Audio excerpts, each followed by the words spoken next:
Timnas Indonesia telah menjalani pertandingan cukup seru dengan menghadapi Timnas Burundi pada agenda FIFA Matchday. Pada laga ini, Timnas Indonesia berhasil menang dengan skor 3-1 melalui gol dari Yakob Sayuri pada menit ke-6, Dendi Sulistiawan pada menit ke-14, dan Rizky Ridho pada menit ke-42. Sementara satu gol Burundi dicetak oleh Pasifik pada menit ke-51. Skor tidak berubah sampai peluit panjang dibunyikan. Kemenangan diraih anak asuh Sintayong di laga pertama FIFA Matchday kali ini. Kedua tim akan kembali berlaga di leg kedua FIFA Matchday pada tanggal 28 Maret mendatang. Pada video kali ini kami akan mengulas beberapa momen yang terjadi pada laga tersebut khusus untuk Anda. Dan berikut ulasannya. Pertama, Timnas Indonesia tampilkan permainan cantik. Permainan Timnas Indonesia kali ini terbilang cukup cantik. Skema permainan yang diterapkan oleh Sintayong dapat dijalankan dengan baik. Timnas Indonesia dapat mengatur transisi menyerang dan bertahan dengan cukup rapi. Passing antar pemain juga dapat dikatakan mengalami perkembangan yang cukup pesat.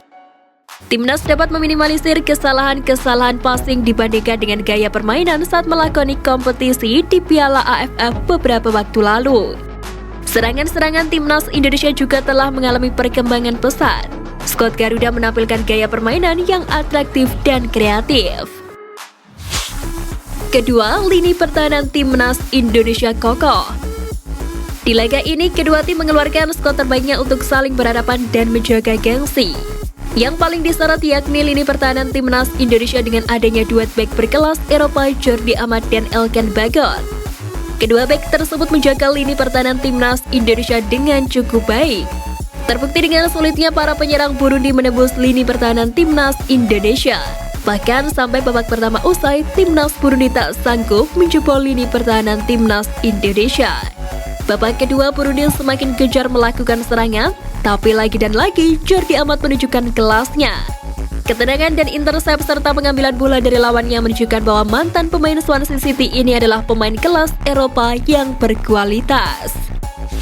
Ketiga, duet lini tengah Timnas Indonesia jadi kunci kemenangan Timnas atas Burundi. Pada laga ini, Sintayong memasang trio lini tengah yakni Mark Locke, Lily Pali, dan Irianto. Dan terbukti strategi pelatih asal Korea Selatan tersebut terbukti ampuh. Walaupun sempat kecolongan gol pada menit ke-51, seperti biasa Mark Locke merupakan gelandang kreatif yang dapat mengontrol lini tengah dengan sangat baik. Lily Pali yang kali ini menjadi tandemnya di lini tengah menjadikan serangan Timnas Indonesia lebih kreatif. Umpan-umpan yang mereka hasilkan banyak yang menjadi peluang gol.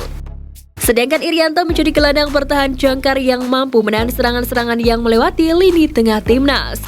Pemain Persib Bandung itu mampu memutus serangan yang dibangun oleh para pemain Burundi. Alhasil lini tengah Timnas dapat dikontrol dan dikuasai oleh trio lini tengah Timnas tersebut.